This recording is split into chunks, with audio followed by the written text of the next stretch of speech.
Bismillahirrahmanirrahim. Assalamualaikum warahmatullahi wabarakatuh. Alhamdulillahirabbil alamin. Allahumma shalli ala sayyidina Muhammadin wa ala ali sayyidina Muhammadin. Salam mahasiswa. Perkenalkan, nama saya Anwar Kamil dan rekan saya Muhammad Raihan. Kami adalah mahasiswa dari STT Fathahillah. Baik, pada kesempatan kali ini kita akan membahas satu materi dari satu mata kuliah ilmu sosial dasar, yaitu tentang identitas. Bicara soal identitas, apa sih identitas itu? Apa nih Kang Ray? Kang Ray apa nih identitasnya? Identitas itu ya suatu ciri khas pada seseorang yang lebih mudah dikenal. Jadi untuk pengenal ya, untuk gampang dikenali ya, itu namanya ciri ya, ciri khas. Sama kayak kita, pasti kita punya KTP ya. KTP kan cuma kartu identitas. Nah itulah untuk lebih dikenal ya, pengenal. Nah, tapi kali ini kita nggak bicara individu, kita akan bicara satu kelompok besar, satu komunitas, yang mana kita ambil tema hari ini adalah komunitas anak majlis. Kita akan bicara membahas tentang identitasnya. Seperti apa sih anak majlis itu identitasnya? Nah, semua ini berangkat dari kebutuhan dasar manusia, di mana manusia itu terdiri dari dua unsur, unsur jasmani, unsur rohani. Nah, unsur rohani inilah yang dibilang unsur kebutuhan yang mendasar seseorang ya, antara keterkaitan dirinya seseorang dengan penciptanya. Maka ya, berangkat dari sisi manusia yang punya dua unsur, yaitu unsur jasmani dan unsur rohani. Ya, ada kebutuhan paling mendasar dalam diri manusia itu unsur rohani atau unsur religius kita sebutnya. Itu bagaimana hubungan itu adalah keterkaitan antara seseorang dengan Tuhannya, sang pencipta.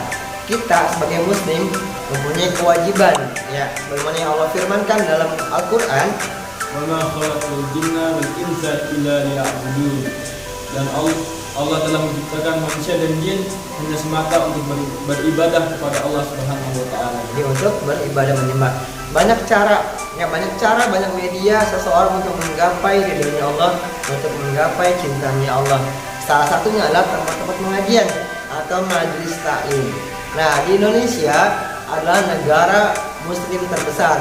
Di Indonesia adalah negara yang religi, di mana tumbuh pesat berkembang tempat-tempat pengajian di sepenjuru Indonesia, termasuk Jakarta, kota besar ini ya, majelis taklim banyak banget kita temui.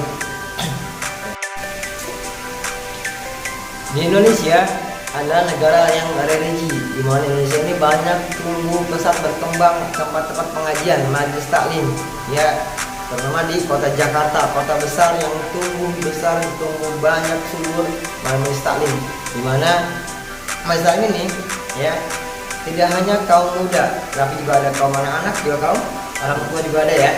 Nah, ini menarik juga nih ya, Mas Roy. Tapi kalau kita lihat majelis taklim di sini didominasi sama para babi, anak-anak muda ya. Anak kecil, orang tua juga ada. Semuanya ada. Ya, mereka hadir ke majelis punya tujuan, mereka mendapatkan ilmu agama, mendapatkan kajian ya, untuk membimbing mereka untuk mencintai Allah, mencintai Allah dan mencintai sesama. Ini semuanya tidak lepas dari peran tentu para tokoh, para pemimpin majelis taklim ya, baik itu para tokoh, para guru, kiai, para habaib dan alim ulama lainnya. Maka dari visi dan misi yang sama ya, mereka mencintai pengajian, mereka mencintai sholawatan ya, terus mereka juga maulidan, mereka gemar ke tempat-tempat pengajian. Maka terbentuklah satu komunitas ya, satu komunitas di mana mereka menamakan komunitasnya lebih gampang adalah komunitas anak majlis. Ya, di sini kita akan membahas lebih jauh, lebih dalam tentang ciri-ciri anak majelis, karakter anak majelis, dan apa sih itu anak majelis. Nah, di sini kita akan membahas mungkin dari segi atribut, karakter, sifat atau ciri-ciri yang lain. Oke, jangan lupa disimak terus, cekidot.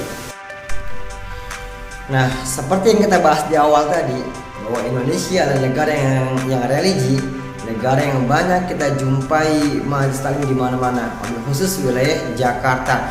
kota besar ini ada salah satu majelis yang cukup besar di Jakarta, yaitu Majelis Rasulullah. Kita bisa lihat tampilannya sini.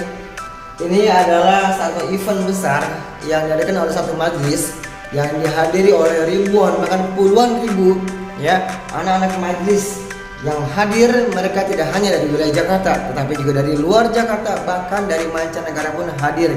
Mereka satu tujuan ya, satu niatan, yaitu mereka mencintai majelis, mereka mencintai ilmu, mereka mencintai guru-guru mereka ya. Nah, nanti kita akan bahas apa sih identitas mereka, kenapa sih mereka mau datang ke tempat-tempat seperti ini.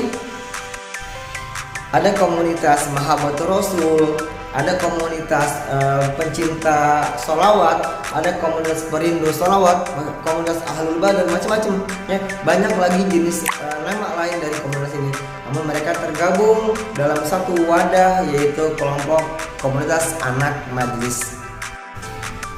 Mereka terbentuk dari komunitas lingkup yang kecil, dari RT, dari tempat mereka tinggal, dari RW setempat, yang mana mereka bertemu dengan teman-teman yang satu jiwa nih, yang sama-sama mencintai pengajian, bahkan satu alma mater, satu majelis. Maka mereka berkelompok di situ, bahkan mereka sampai membuat satu grup chat ya, WA seperti WhatsApp. Ya, di situ mereka membicarakan tentang majelis, membicarakan tentang kajian-kajian, bahkan sampai jadwal majelis. Di saat mereka menghadiri majelis pun mereka akan bersama-sama. Tentunya mereka punya identitas tersendiri, di mana mereka menjaga akhlak mereka, menjaga adab mereka dalam perjalanan, ya, menjaga ucapan mereka sebagaimana yang telah dituntun oleh guru-guru mereka untuk tetap menjaga akhlak dan adab, itu yang lebih utama.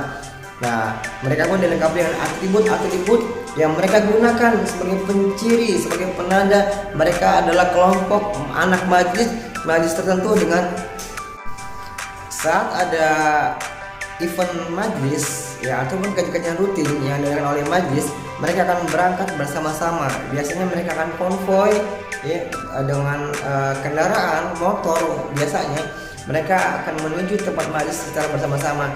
Tentunya mereka punya ciri tersendiri, yaitu yang utama adalah mereka menjaga akhlak, menjaga adab ya dalam perjalanan menuju majelis, sebagaimana yang telah dituntun oleh guru-guru mereka bahwa adab itu lebih utama dari segalanya. Nah, mereka pun juga biasa membawa banyak atribut-atribut majelis ya. Nanti kita akan bahas tentang atribut ini yang akan disampaikan oleh rekan saya, Muhammad Rehan. Ya, di sini saya akan menjelaskan ciri-ciri anak majelis. Ya, bisa kita lihat bahwa ciri-ciri anak majelis itu atau karakter anak majelis itu terdapat pada lebih identiknya kepada sarung, jaket dan pecinya. Karena jaket, peci dan sarung itu lebih identik kepada salah satu majelis tersebut. Contoh kayak jaket atau rompinya majelis Rasulullah itu sering dipakai dengan komunitas anak majelis majelis Rasulullah ya. Dan bisa dilihat juga pada motor anak majelis Rasulullah itu atau di helmnya bisa terdapat stiker atau logo-logo dari logo majelis tersebut.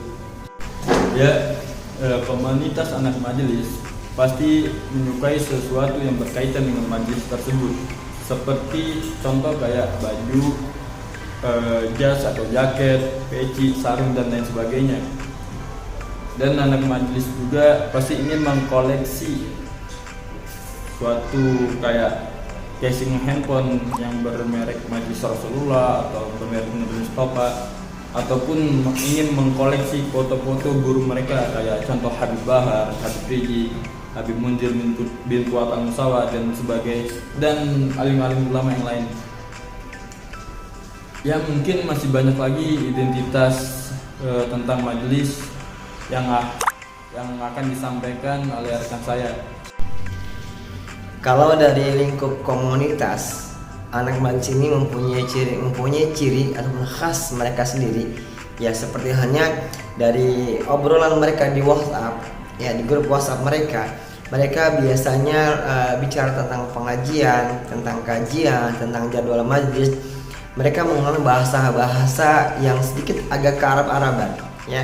Mereka biasa mengatakan ana ya, untuk mereka menyebutnya antum, juga akhi ya, akhwat ya, itu udah biasa. Jadi itu menjadi bagian dari identitas juga untuk mereka. Jadi itu udah biasa mereka ucapkan. Bahkan di dalam keseharian pun mereka kerap berkomunikasi antara satu dengan yang lainnya pun dengan bahasa-bahasa seperti itu. Dan ciri lainnya ya, mereka biasanya dan bahkan dalam keseharian pun mereka kerap kali menggunakan kata-kata yang itu sedikit ke Arab-Araban. Tadi yang saya bilang ya, ana, antum dan lain sebagainya. Dan mereka pun punya kebiasaan yang hampir sama ya, mereka biasa mengkoleksi atribut-atribut yang kesukaan memang majelis mereka ya, seperti mereka mengkoleksi foto-foto guru mereka, ataupun foto-foto yang berlogokan majelis mereka ya. Di rumah pun mereka biasanya memajang foto-foto para alim ulama, khususnya guru beliau ya, guru mereka.